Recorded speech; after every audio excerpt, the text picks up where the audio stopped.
Hello दोस्तों, मैं आपका अपना जीके सर आज मैं फिर से लेके आ गया हूँ आज का इतिहास। और हम बात करेंगे आज के इतिहास के बारे में। आज दिनांक है 3 सितंबर। और आज के दिन जो भी घटनाएं हुई हैं, आज कौन सा दिवस है, इस सब चीज़ के बारे में हम डिस्कस करेंगे। शुरू करने से पहले आप लोग बताइए अपना पहले कि कैसे हैं आप लोग और आप लोग की पढ़ाई कैसी चल रही है। एक चीज़ देख रहा हूँ कि आप लोग वीडियोज तो देख रहे हैं, क्लासेस भी ले रहे हैं, पर चैनल को सब्सक्राइब नहीं कर रहे हैं। तो प्लीज़ चैनल को सब्सक्राइब कीजिए, शेयर कीजिए अपने दोस्तों के साथ, क्योंकि आपको पता है जो वीडियो कहीं नहीं मिलता वो यहाँ मिलता है। ठीक है, चलिए अब शुरू करते हैं बिना किसी देरी के। जैसे कि आपको पता है कि आज दिनांक है 3 सितंबर 2023। बात करते हैं हिंदू कैलेंडर के अनुसार, तो आपको पिछली क्लास में भी बता चुका हूँ कि राष्ट्रीय साक्य है 1945 जो चल रहा है। राष्ट्रीय भाद्रपद है 10 से राष्ट्रीय अश्वनी 8 तक है। विक्रम संवत 2080 चल रहा है। भाद्रपद वदी 2 से अश्वनी वदी 1 तक है। अगर इस्लामी हिजरी जो इस्लाम का कैलेंडर होता है उसके अकॉर्डिंग बात करें तो 1445 चल रहा है। सफर जो है 14 से रबीउल अव्वल 14 तक होगा।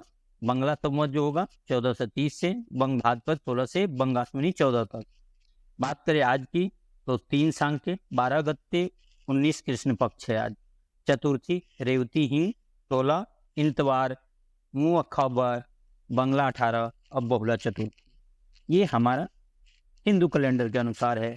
आज का तिथि, आज का दिनांक, कौन सा तिथि है आज के दिन, कौन सा दिन है, कौन सा दिनांक है, कौन सा संवत चल रहा है, ये सब कुछ है इसमें। ठीक है, चलिए शुरू करते हैं। अब क्लियर हुआ आप लोगों को? चलिए अब बढ़ते हैं टॉपिक की तरफ। तो बात करते हैं आज दिनांक है 3 सितंबर। 3 सितंबर के दिन हुई महत्वपूर्ण घटनाओं के बारे में हम डिस्कस करेंगे इसमें। ठीक है, क्या क्या हुआ था, तो जैसे कि 1783 में अमेरिका और ब्रिटेन के बीच पेरिस की संधि के साथ क्रांतिकारी युद्ध हुआ था, उसको समाप्त किया गया था आज ही के दिन 3 सितंबर के दिन। क्लियर हो गया? किसके बीच? अमेरिका और ब्रिटेन के बीच। इस संधि के साथ पेरिस की संधि इसको बोला जाता है। उसके साथ ही जो क्रांतिकारी युद्ध था वो समाप्त हो गया था। आज ही के दिन 1833 में अमेरिका में पहला सफल समाचार पत्र न्यूयॉर्क सन जो बेंजामिन एच डे के द्वारा शुरू किया गया था, इसके द्वारा न्यूयॉर्क सन है। याद रखिएगा इस चीज को, क्या नाम है? न्यूयॉर्क सन। क्लियर हो गया आप लोगों को? चलिए नेक्स्ट की तरफ बढ़ते हैं।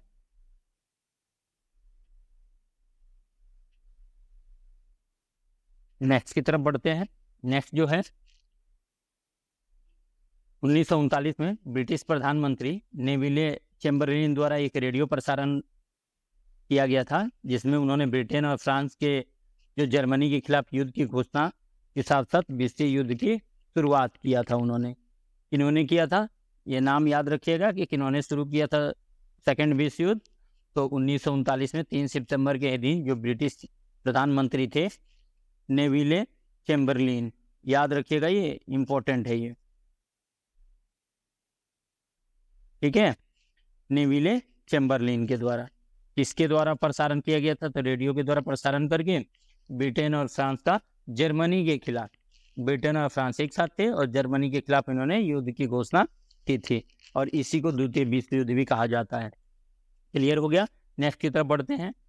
नेक्स्ट जो है बात करते हैं 1943 में दूसरे विश्व युद्ध के दौरान मित्र राष्ट्रों ने इटली पर हमला किया था। किस पे हमला किया था? इटली पे। कौन से?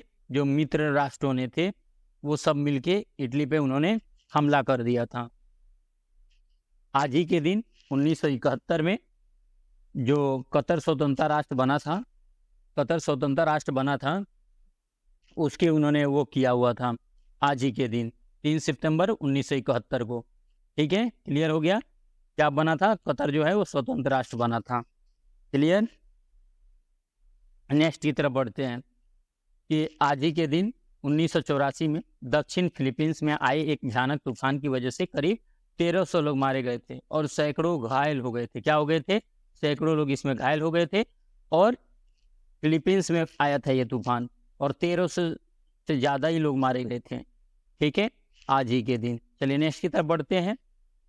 आज ही के दिन 1998 में नेल्सन मंडेला के द्वारा एक गुट निरपेक्ष आंदोलन शिखर सम्मेलन में कश्मीर मुद्दे को उठाए जाने पर जो हमारे प्रधानमंत्री थे उस टाइम के, प्रधानमंत्री अटल बिहारी वाजपेयी ने, उन्होंने उस टाइम बहुत कड़ी आपत्ति व्यक्त की थी। किनके ऊपर? नेल्सन मंडेला जी के ऊपर। ठीक है, उन्होंने क्या किया था? एक गुट निरपेक्ष आंदोलन चल रहा था। उस आंदोलन में उन्होंने क्या किया? जो कश्मीर का मुद्दा था, जो इंडिया और पाकिस्तान के बीच जो कश्मीर का मुद्दा था पहले, उस चीज़ को उन्होंने वहाँ पे उठाया था। इसी की वजह से जो हमारे प्रधानमंत्री थे उस टाइम के, वो बहुत ज़्यादा उस चीज़ पे मतलब कड़ी आपत्ति जताई थी। ऑब्वियस की बात है, क्यों बात करेगा कोई भी? हमारी बीच की जो भी मसला है उसके बीच में आपको पता है नहीं, आप कुछ भी उसके बारे में बोलने लग जाओ। जैसे अभी है हमारा देश, अभी रसिया और यूक्रेन का युद्ध चल रहा है। हम तो नहीं जाते किसको सही कहने किसको गलत कहने, हम तो यही कहते हैं कि आपस में भाई लड़ाई नहीं होनी चाहिए, आम जनता को नुकसान नहीं होना चाहिए, किसी मासूम व्यक्ति की जान नहीं जानी चाहिए। हम तो यही चाहेंगे ना।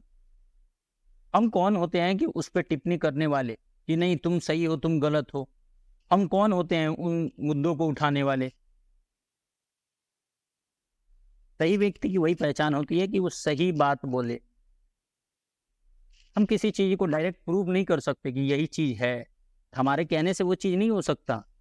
उन्हें पता होगा, वहाँ के लोगों को पता होगा, जैसे हमारे देश के बारे में पता है। ठीक है, क्लियर हो रहा है ना आप लोगों को? चलिए नेक्स्ट की तरफ बढ़ते हैं। नेक्स्ट बात करते हैं 2003 में पाकिस्तान सरकार द्वारा पूर्व प्रधानमंत्री बेनजीर भुट्टो पर देशद्रोह का मुकदमा चलाने का निर्णय लिया गया। किनके ऊपर? बेनजीर भुट्टो पर देशद्रोह का। ठीक है, इस दिन 3 सितंबर 2003 को। चलिए नेक्स्ट की तरफ बढ़ते हैं। बात करते हैं 2004 में तो रूसी सैनिकों ने अपहरणकर्ताओं के कब्जे से स्कूल मुक्त कराया था। आज ही के दिन 30 सितंबर को क्या किए थे? कुछ जो अपहरणकर्ता थे उन्होंने क्या किया था? पूरे स्कूल को ही अपने कब्जे में ले लिया था, तो उसको मुक्त कराया था। समझ लीजिए कि एक स्कूल में कितने बच्चे होते हैं। और ऐसे किसी स्कूल को कब्जे में ले लेना, हमारा भविष्य होता है स्कूल, क्योंकि कितने बच्चे हैं जो क्या बनने वाले हैं, हमारे देश को कहां से कहां लेके जाने वाले हैं। चलिए नेक्स्ट की तरफ बढ़ते हैं। क्लियर हुआ?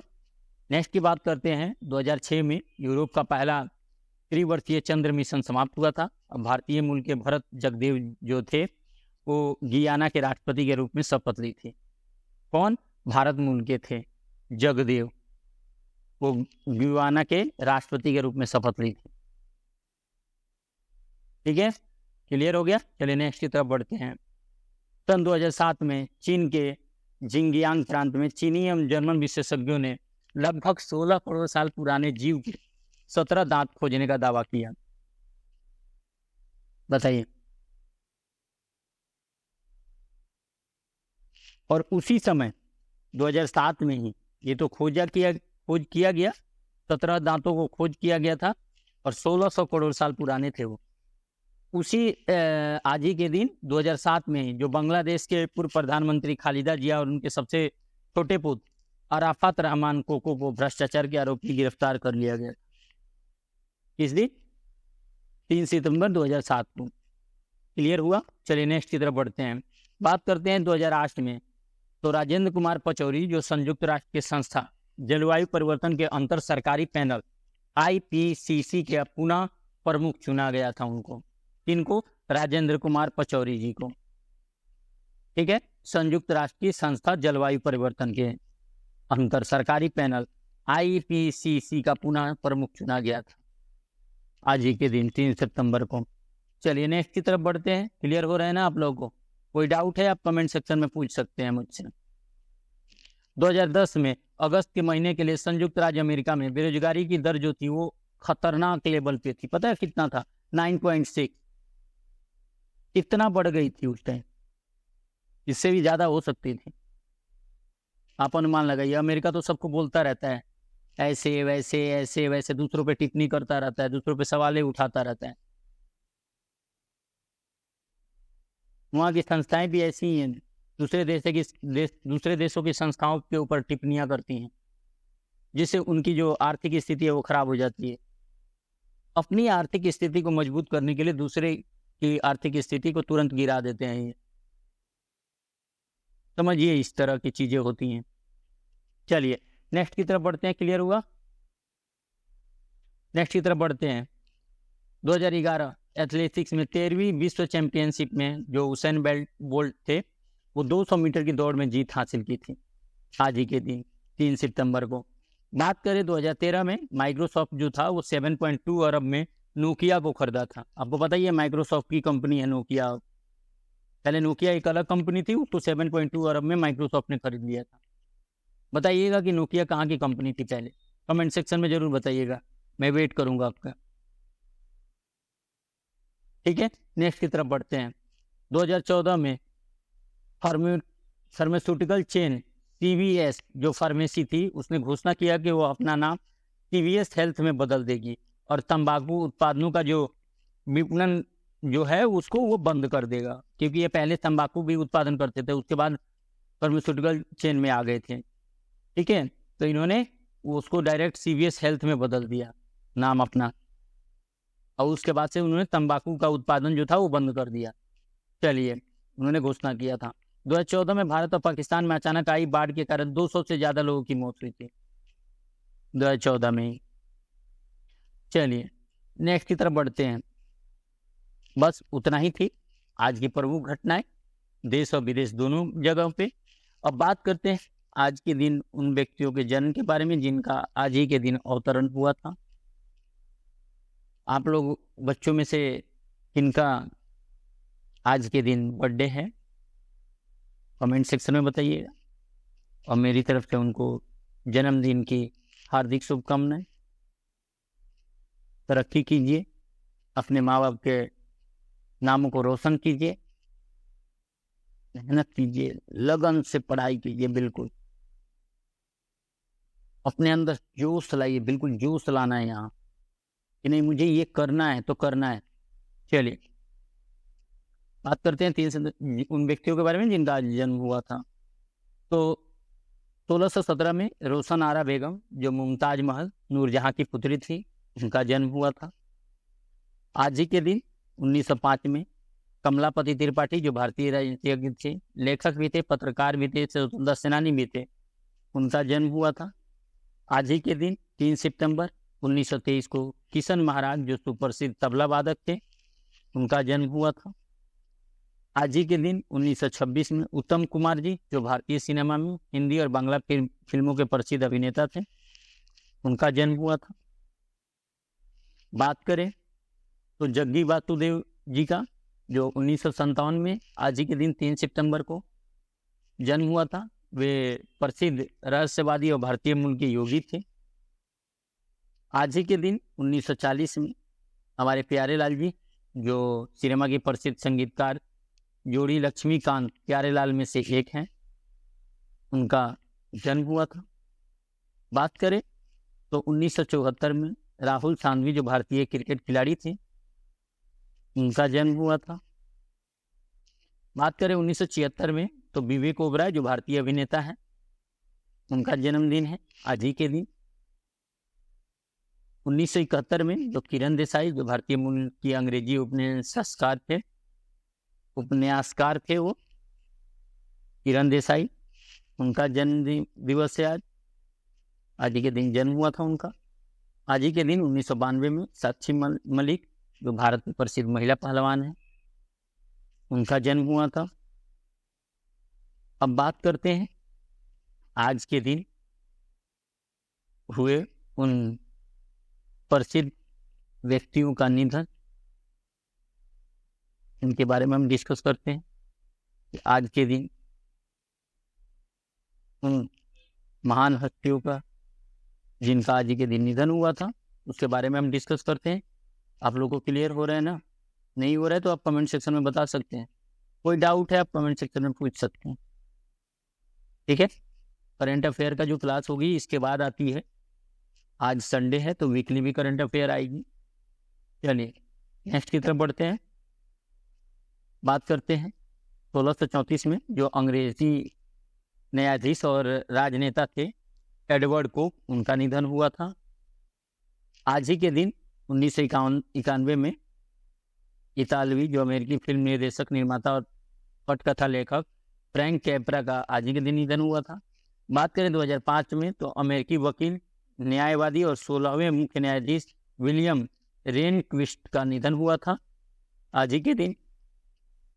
अब बात करते हैं आज के दिन हुए महत्वपूर्ण अवसर, उत्सव और महोत्सव के बारे में कि आज के दिन किनका किनका जन्म के या मृत्यु के जो भी उत्सव मनाया जाता है। तो आज के दिन देखते हैं कि क्या महत्वपूर्ण अवसर है, क्या दिवस है, सब चीज के बारे में डिस्कस करेंगे, ठीक है। चलिए, आपको पता ही है राष्ट्रीय पोषाहार दिवस, ये 1 तारीख से स्टार्ट है, 1 सप्ताह तक चलती है ये। इसके बारे में मैं पिछली क्लास में भी बता दिया था, पर यहाँ पे थोड़ी सी नॉर्मल भाषा में बता देते हैं कि पोषाहार दिवस क्यों मनाया जाता है। आपको पता ही है कि इंडिया में जो है सबसे ज़्यादा युवा हैं और उनके लिए अच्छी डाइट, पोषाहार का होना बहुत ज़रूरी है, ठीक है। क्योंकि बढ़िया डाइट आपको नहीं मिलेगा, पोषाहार नहीं मिलेगा, और तो माँ, लेडीज, इन सबको अगर अच्छे से पोषण नहीं दिया जाएगा तो छोटे बच्चों को जो माँ का जो स्तनपान होता है वो बहुत ज़रूरी होता है छोटे बच्चे के ग्रोथ के लिए, वृद्धि के लिए। तो इन लिए इसीलिए उनको पौष्टिक आहार, इस चीज़ के बारे में जागरूक करना, इन सब चीज़ों के लिए ये 1 सप्ताह तक चलता है, ठीक है। अब बात करते हैं कि झंडा दिवस, ठीक है, कि झंडा दिवस है क्या और ये ऑस्ट्रेलिया में क्यों मनाया जाता है, ठीक है।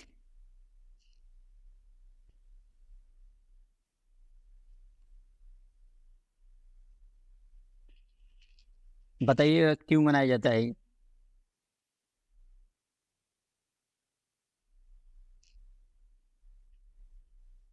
आप लोगों को किसको किसको ये चीज पता है?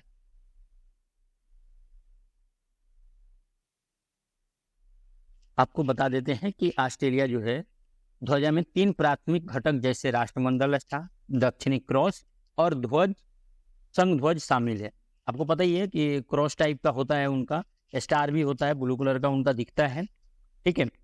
तो देश की ध्वज डिजाइन में प्रतिस्पर्धा के लिए प्रविष्टियां आमंत्रित की गई। एक डिजाइन 1903 में किंग एडवर्ड सप्तम द्वारा पारित किया गया था और इसके आयामों को आधिकारिक रूप से 1934 में राजपत्रित किया गया था। 1953 के झंडे अधिनियम ने झंडों को ऑस्ट्रेलियाई ध्वज का आधिकारिक दर्जा दिया और ऑस्ट्रेलिया में कई अन्य आधिकारिक झंडे भी हैं। आपको पता ही है इस चीज का। अब इस चीज का बात करते हैं कि संघ का झंडा, यूनियन फ्लैग ऑस्ट्रेलिया के ध्वज के पहले क्वार्टर ऊपरी लहरा चतुर्कोण में रहता है। घटक सफेद और लाल धारियों को काटकर बनाया गया है। इस झंडे का इस्तेमाल शुरू में ब्रिटेन द्वारा किया गया था जब इसके 3 हेराल्ड्स क्रॉस थे। इनमें 3 घटक देशों ने यूके को बनाया था। ध्वज को 6 ब्रिटिश उपनिवेशकों के रूप में ऑस्ट्रेलिया के इतिहास का प्रतिनिधित्व करने के रूप में माना जाता है और उन बुनियादी बातों को भी जिन पर ऑस्ट्रेलिया फेडरेशन आधारित है। झंडा ब्रिटिश साम्राज्य के प्रति वफादारी का भी प्रतीक है, आपको पता ही है। क्लियर हो गया आप लोगों? क्लियर हुआ या नहीं हुआ? इसीलिए ये आज ही के दिन मनाया जाता है 3 सितंबर को। क्लियर? कोई डाउट?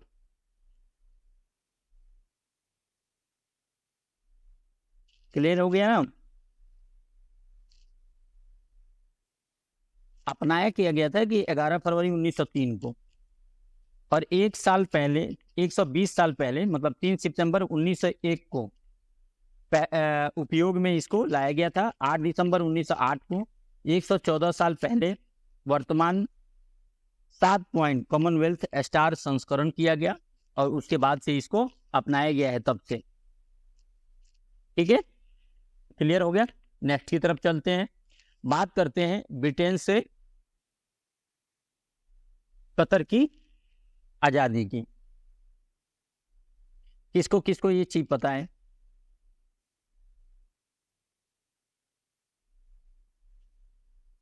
आप सोच सकते हैं कि मतलब कितने देशों पे कब्जा किया हुआ था इन्होंने, ब्रिटेन ने।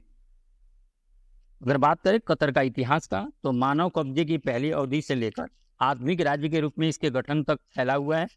कतर पर मानव कब्जा 50,000 साल पहले का है, और अरब प्रायद्वीप में पाषाण युग के शिविर और उपकरण पाए गए हैं। मेसोपोटामिया नवपाषाण काल के दौरान इस क्षेत्र में उपस्थित वाली पहली सभ्यता थी, जिसका प्रमाण तटीय शिविरों के पास वैद काल से उत्पन्न बर्तनों की खोज से मिलता है।